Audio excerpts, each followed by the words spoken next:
Un autre point important en portrait, mais aussi en photo en général, c'est l'exposition. L'exposition, ça va être, est-ce que votre photo elle est plus ou moins claire, plus ou moins sombre, en fonction des conditions de luminosité et des autres réglages que vous aurez effectués. Généralement, pour faire un portrait, comme je viens de le dire, on se met en position priorité ouverture et on choisit notre ouverture. Par exemple, là, je vais mettre à 2,8.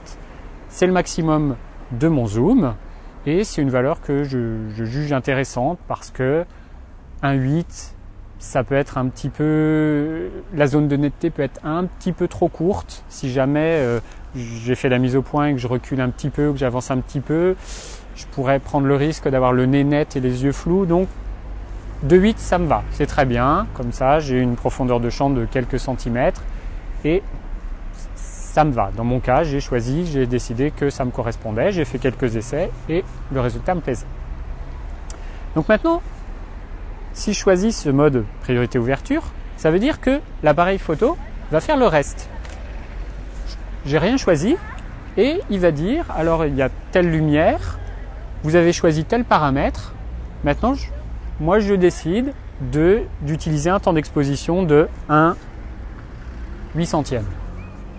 C'est lui qui l'a décidé parce que c'est un appareil photo numérique et qui fait ça plutôt pas mal. Par contre, parfois on est dans des conditions où notre appareil photo il risque d'être un petit peu perturbé. Particulièrement si je m'approche très près et que je suis au bout du zoom à 55 mm, si je cadre très serré, je vais uniquement avoir le visage de mon modèle dans le cadre.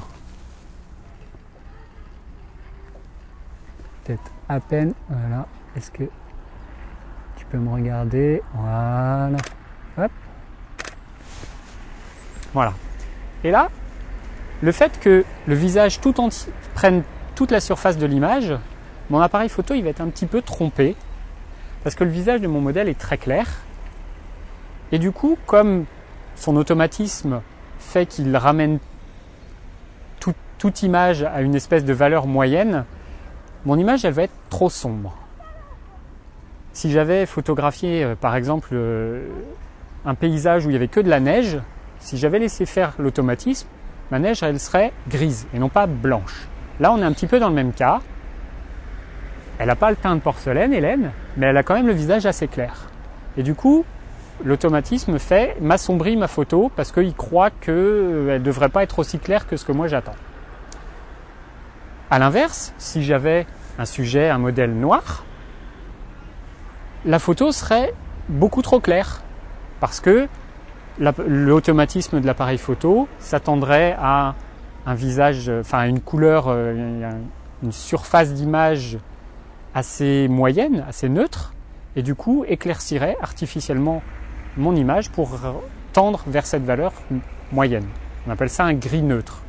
C'est la somme de chaque pixel. Si on fait la moyenne à la fin, normalement ça doit être une valeur neutre, intermédiaire, qui est toujours la même. C'est pas forcément facile à comprendre, mais je vais vous refaire un autre exemple. Je vais prendre juste la robe et je vais laisser l'automatisme faire.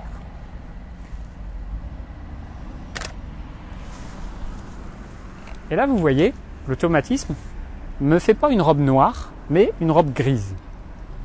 J'ai une table à côté de moi, elle est blanche et c'est pas très évident à prendre.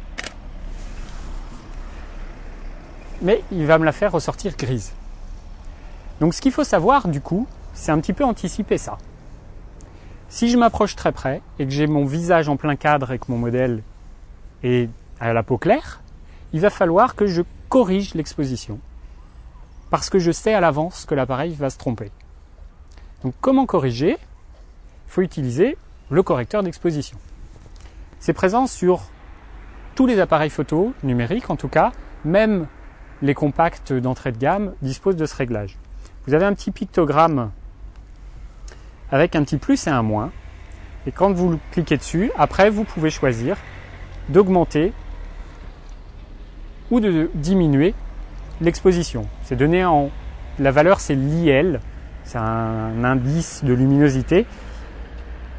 Et si vous montez de +1, ça veut dire que votre photo va être surexposée d'une valeur de vitesse. Par exemple, tout à l'heure je vous disais que si je le laissais faire l'automatisme, il allait me prendre une photo à 1/800e de seconde. Si je corrige et que je mets +1, il va me proposer 1/400e, c'est-à-dire 2 fois moins vite, ou 2 fois plus lent, ce qui revient à peu près à la même chose.